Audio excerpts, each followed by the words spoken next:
Hello दोस्तों, कैसे हैं आप सब लोग। मुझे यकीन है आप सब लोग गवर्नमेंट गाइडलाइन को फॉलो कर रहे होंगे और अपने अपने घरों में सेफ होंगे, खुद को सेफ रख रहे होंगे, अपने घर वालों को भी सेफ रख रहे होंगे। आज का जो टॉपिक है बहुत इंटरेस्टिंग टॉपिक है। थंबनेल देखते ही समझ में आ गया होगा आप लोगों को। दोस्तों, आप में से सभी लोगों ने रिवर देखी है और अक्सर आप वहाँ जाया भी करते हैं। कुछ लोग पिकनिक मनाने, कुछ लोग देखने, और उनका सामना होता ही रहता है। ये ह्यूमन लाइफ का एक नया मूव देती है रिवर, और काफ़ी इम्पोर्टेंट होती है। जैसे कि जितने भी इंडस्ट्रियल डेवलपमेंट, इंडस्ट्रियल सिटी आपको जो मिलेगी, किसी न किसी रिवर के किनारे वहाँ पे होगी। कल्चरल डेवलपमेंट, बड़े बड़े कल्चरल डेवलपमेंट जैसे कि सिंधु घाटी सभ्यता और जितनी भी सभ्यता है, कल्चर है, वो सब डेवलप किसी न किसी नदियों के बीच या उसके बाजू में हुए हैं। और देश के हर स्टेट में कोई ना कोई इम्पोर्टेंट रिवर होती है। तो आज हम अपने प्यारे मध्य प्रदेश की कुछ इम्पोर्टेंट रिवर को पढ़ेंगे, जो मध्य प्रदेश के हर एग्जाम में बहुत बहुत इम्पोर्टेंट है, चाहे वो MPPSC हो, MP के जितने भी स्टेट लेवल के एग्जाम्स हों। तो चलिए दोस्तों, कुछ नया सीखते हैं। मैं हूं विक्रांत शर्मा। Let's start.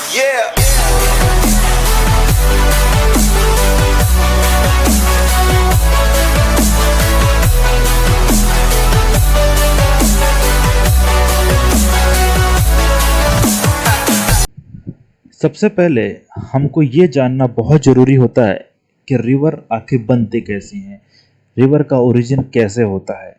तो सबसे पहले आपको ये जानना ज़रूरी है कि रिवर जब स्टार्ट होती है तो रिवर एक क्या होती है, इसकी जो लाइफ स्टार्ट होती है वो एक छोटी जलधारा यानी कि टीनी स्ट्रीम से स्टार्ट होती है, और ये माउंटेन के स्लोप के बहती है। माउंटेन जो स्लोप्स होते हैं उसके थ्रू बहती है। आपको ये दिख रहा होगा माउंटेन स्लोप, इसके थ्रू ये टीनी स्ट्रीम्स बहती हैं। अब टीनी स्ट्रीम बहने के बाद ये स्ट्रीम में जो वाटर या तो बर्फ से जो बर्फ होते हैं वो पिघलते हैं, उसके थ्रू वाटर की क्वांटिटी बढ़ जाती है, या तो फिर रेन वाटर जो है उसके थ्रू इस स्ट्रीम्स में वाटर की क्वांटिटी बढ़ती है।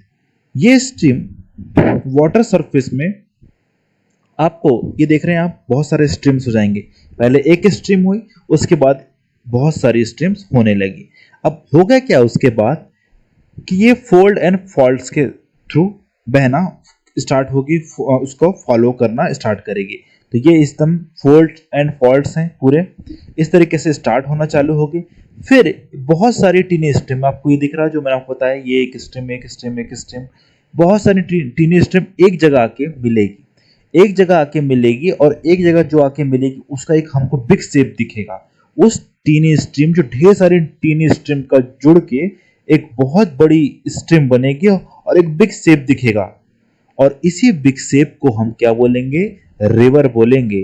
तो यही है रिवर। तो पहला टेनी स्ट्रीम, फिर माउंटेन स्लोप के थ्रू, फिर rain water, ice covered area से उसके वाटर की क्वांटिटी बढ़ेगी, फिर वो फॉल्ट एंड फोल्ड में बहेगी, उसका ऐसे करेगी, अनुसरण करेगी, और फिर बाद में ढेर सारी स्ट्रीम एक जगह ज्वाइंट होगी और एक बिग शेप लेगी, तो फिर वो रिवर कहलाएगी। तब हम उसको रिवर कहते हैं। हम किसी को अगर छोटी स्ट्रीम्स को कह देंगे तब उसको नाला बोलेंगे। ओके, टॉपिक स्टार्ट करते हैं कि रिवर इन MP। आपको ये दिख रहा होगा बेसिकली। अगर आपको हैंड राइटिंग समझ में नहीं आ रही हो तो आप कमेंट बॉक्स में आप अपना रिव्यू बता सकते हैं, ठीक है।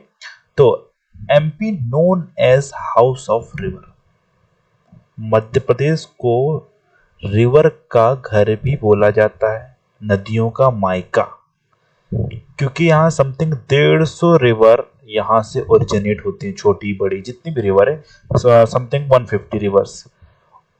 और ये जो है यहाँ पे 6 ड्रेनेज सिस्टम है जो मध्य प्रदेश को कहीं ना कहीं से इफेक्ट डालते हैं। 6 ड्रेनेज सिस्टम।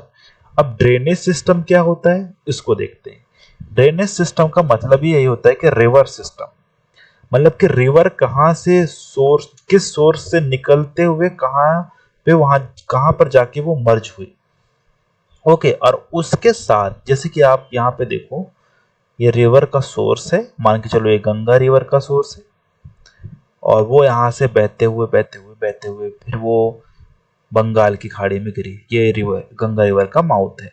अब इसमें जितनी भी मिलेगी इसकी जो सहायक नदियां ट्रिब्यूटरीज, ये एक ड्रेनेज सिस्टम बनाएगी। तो ये गंगा ड्रेनेज सिस्टम हो जाएगा ये पूरा।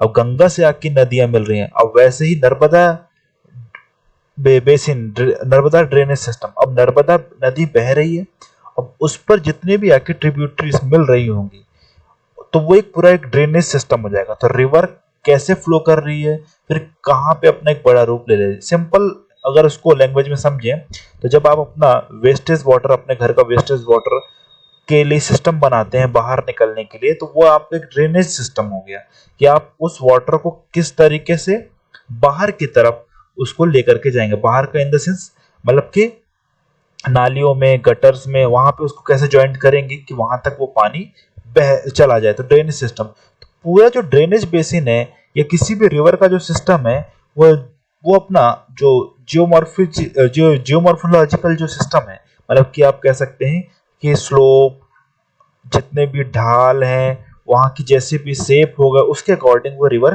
बहती है। तो पूरा एक ड्रेनेज सिस्टम या ड्रेनेज बेसिन वो बनाती है। आइए अब देखते हैं ताप्ती रिवर सिस्टम के बारे में। Tapti river system, Tapti river है वो एमपी के मुल्ताई से निकलती है। इस टोटल डिस्टेंस 724 किलोमीटर है और ये महाराष्ट्र में एंटर करती है। और ये ही जो रिवर है नर्मदा के बाद जो ईस्ट टू वेस्ट बहती है और रिफ्ट वैली में बहती है। फिर आते हैं गोदावरी रिवर सिस्टम पे। आप जब भी कोई रिवर सिस्टम आए तो आप उसको ड्रेनेज सिस्टम ही मान के चलेंगे। मैंने आपको इसके पहले भी बता दिया था कि ड्रेनेज सिस्टम क्या होता है। Drainage system is a river system, मतलब कि कोई एक मेन रिवर होगी और मेन रिवर में आके ही छोटी मोटी नदियां उस पर आकर के मिलेगी, तो एक पूरा एक ड्रेनेज सिस्टम बनेगा और वो जो ड्रेनेज सिस्टम, वो जो नाम होगा उस मेन रिवर के नाम पर पड़ जाएगा। जैसे कि आपके घर से जो वेस्ट वाटर है वो निकलता है म्युनिसिपैलिटी के मेन वाटर जो वेस्टेज की जो नाली है उस पर जाकर के मिल जाता है, तो एक ड्रेनेज सिस्टम हो गया। तो गोदावरी रिवर सिस्टम की बात करें तो गोदावरी जो रिवर है वो ओल्ड गंगे का नाम से जाना जाती है और साउथ गंगा भी इसको बोलते हैं। इसमें जो हमारे एमपी की जो कुछ रिवर हैं जो इससे जाकर के मिलती है, उसमें पहला है वैनगंगा जो सिवनी से निकलती है, और दूसरी है वर्धा जो बैतूल से निकलती है, तीसरी है आपकी पेंच नदी जो छिंदवाड़ा से निकलती है। फिर आता है माही रिवर सिस्टम। माही रिवर सिस्टम जो माही नदी है वो धार से निकलती है और धार और झाबुआ में फ्लो करती है। इसकी जो ट्रिब्यूटरीज हैं वो हैं उजास जो झाबुआ पे है, दूसरा है अनास जो राजस्थान पे से निकलती है, ये यहाँ पे जाके माही पे मिल जाती है। फिर है महानदी रिवर सिस्टम, ये छत्तीसगढ़ से निकलती है और छत्तीसगढ़ और उड़ीसा दोनों राज्यों में ये क्या करती है, फ्लो करती है। इसकी जो ट्रिब्यूटरी है हंसदेव रिवर, और हंसदेव रिवर भी एक छोटा सा शॉर्ट बेसिन क्रिएट करती है। तो ये थे पूरे river system, basin, drainage system. I think आपको सारी चीजें समझ में आ गई होगी। अगर आपकी कोई भी क्वेरी है तो आप कमेंट बॉक्स में लिख सकते हैं, और इस वीडियो को ज़्यादा से ज़्यादा लोगों को शेयर करें, लाइक करें और कमेंट करें। और आपके ही इस रिस्पॉन्स से मुझे एक नई एनर्जी मिलेगी अच्छी वीडियोस बनाने के लिए। तो इसके नेक्स्ट पार्ट में हम मिलते हैं। एमपी की उसमें इम्पोर्टेंट रिवर्स के बारे में हम डिस्कस करेंगे। अभी के लिए सिर्फ इतना ही। Thank you.